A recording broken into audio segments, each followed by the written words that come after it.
glass of Kool-Aid, and so were the other children. This Kool-Aid was spiked with LSD. It was horrible. In the early days of the Cold War, the CIA ordered the creation of a secret program intended to find ways of mind control. They funded an army of psychiatric institutions across the United States and Canada to perform experiments on unsuspecting patients using psychedelic drugs, sensory deprivation, electroshock treatment, and more. The program was known by its codename, MKUltra.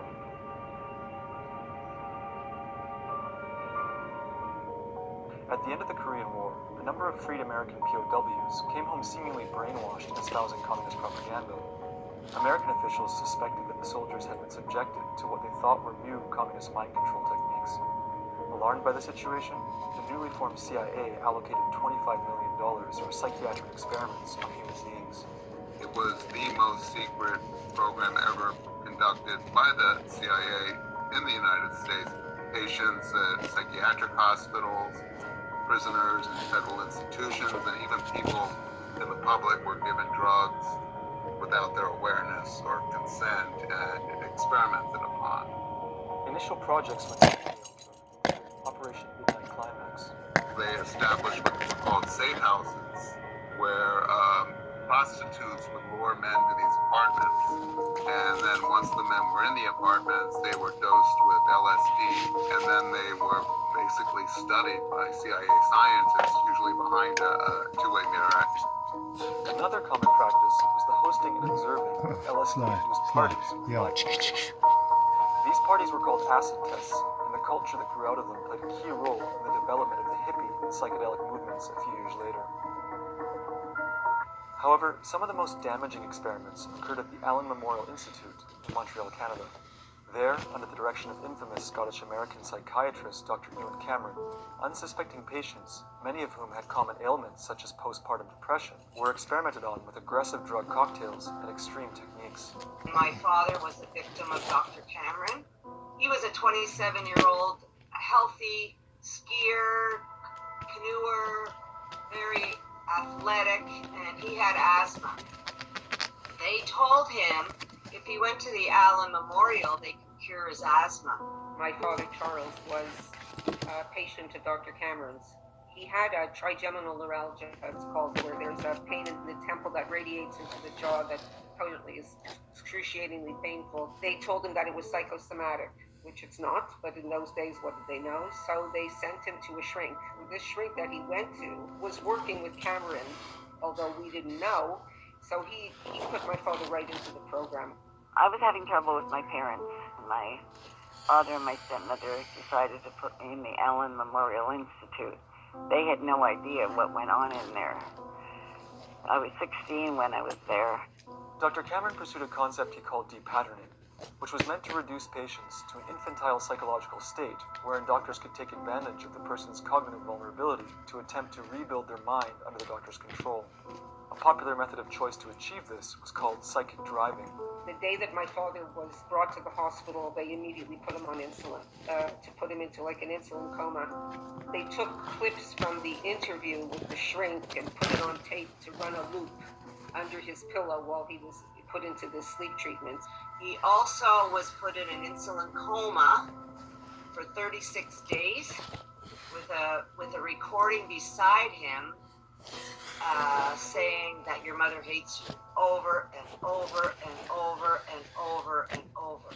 That was beside my bed constantly, repeated 250,000 and 500,000 times. Another common method was the use of extreme Page Russell electroshock therapy. Page Russell shock treatment is approximately 40 to 75 times the strength of a normal shock treatment. So it's really designed to wipe out the memory. He received 54 high voltage shock treatments, followed by 54 grand mal seizures. After 27 days of this, they said that they were discouraged because he still had ties to his former life, in that he was asking to see his wife. They decided to give him more Page Russell shock treatments and put him to sleep for another 30 days. When patients were released from the Allen Memorial, they and their families' lives would never be the same again. Well, there's a lot I could not remember after I got out of the Allen. When my family came, I was a zombie. I didn't even know who they were. He never came out the same. He had a blank look in his eye. He didn't know who we were. He didn't know we were his daughters. He lost his job. We went into poverty after he came out. He had said in his interview with the shrink that I was the apple of his eye. And after he came home, he started beating me not long after. In 1973, the MK Ultra program was terminated, and some of the evidence of its activities was systematically erased. The whole thing was basically discovered because of a whistleblower named John Marks, who wrote the first book really about the program called The Search for the Manchurian Candidate. There were congressional hearings here in the United States in the mid-70s after it had been exposed. And during those hearings, the CIA finally admitted that this program existed. They admitted that it was probably not the right thing to do, but they feigned innocence. Despite the congressional hearings and marginal interest in the subject in popular culture, most MKUltra survivors suffered in silence, taking their trauma with them to the grave. Today, having received no formal apology or compensation, the children of some survivors are pursuing a class action lawsuit against the institutions they deem responsible. You know, the CIA... The fuck?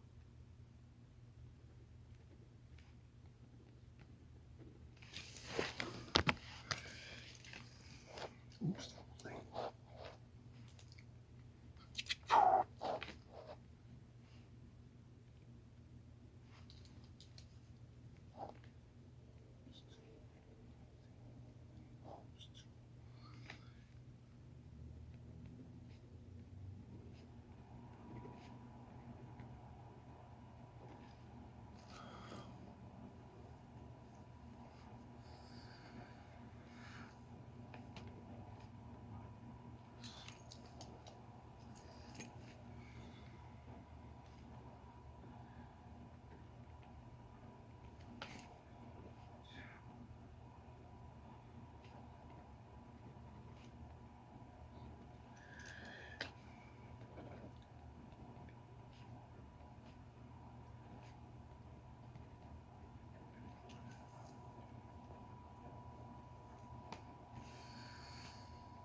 Shit. Oh shit, what is that? Okay. I don't know why, but my battery just died on both my computer and my little toque light. Can you see this thing? It was lit. It was really bright. And it just died down really quick. Now, people think that when you hack or when you tamper with anything, when you tamper with let's say a computer or anything digital, right? You'd think that it would have to be a thing with a code so that you can tamper with it, you know, like a binary system or even a quantum binary system, which is kind of new. Quantum computing. The thing is that,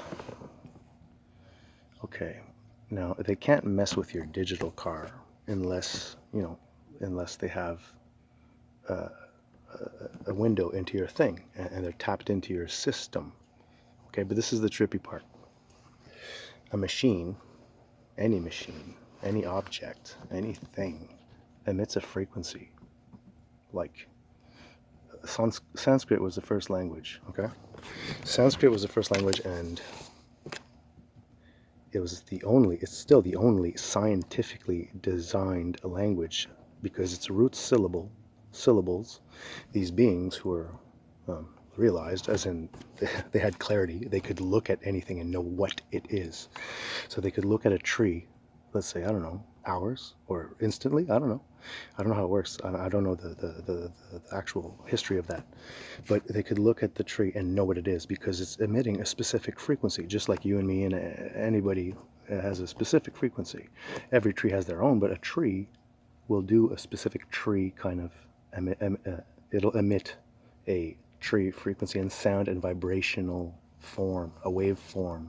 So when you look at the waveform on your editor, when it does this, the way it looks, well, that's basically what it is. But the root syllables are designed to say that. So in Sanskrit, if you look at something like a tree or a hand or a bird, or you can just look at it and know what it is, and therefore they design the scientific language, root syllables explaining and depicting it. However, each human being has their own DNA frequency that's unique to them. Your helix or your DNA code is yours alone.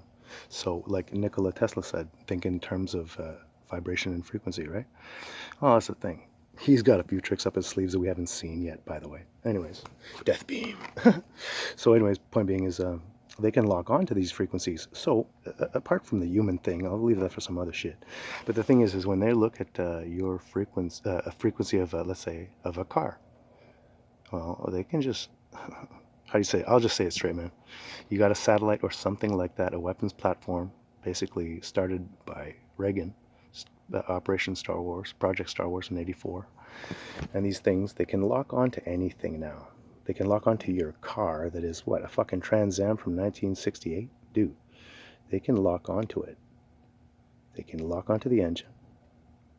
They can switch off a piston by, it's like a magnetic grip. And then once they have it, it's just like they can manipulate it. So basically they can manipulate, they can take a hold, a physical hold with a machine, any machine or anything or any person, and they can, yeah, well, I don't know that they would go as far as pushing somebody over, but yeah, they can take an engine or a car, whole car, let's say, for example, and they can, yeah, they can kind of move it around, make it shut down, make it rev up, make it do funny stuff, shut your shit down, have your car problems in the middle of nowhere, it's like that.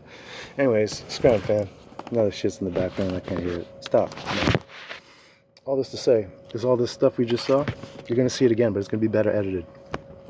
All that stuff, I just wrote this, a little first intro to my song I'm about to write, and it's the first time I write on paper in about 7 or 8 years, maybe, I don't know, 5, 6, 7 years, I don't know. Anyways, all I have to say is that I'm going to use that in a video coming up soon. A cool video, not like a video you've seen before. It's going to be my type of shit, but this is going to be mad real. So sorry people I offend, but shit's got to go down the way it's got to go down, man. I'm not scared. What do you think, of a video? Were you scared of a video? No, I mean, this shit's going to hit the fucking roof and way through it. I don't care what happens to me. I'm on a frozen compass, safe as can be. But y'all want to fuck with the cats from 819, 613 and other area codes I shouldn't name my B? Gee, I don't know if you wanted to. Please. You're going to see that it's in your best interest, of your family, of every fucking niece that you've ever had, to take a fucking knee. That's what you're going to want to happen. That's what's going to happen.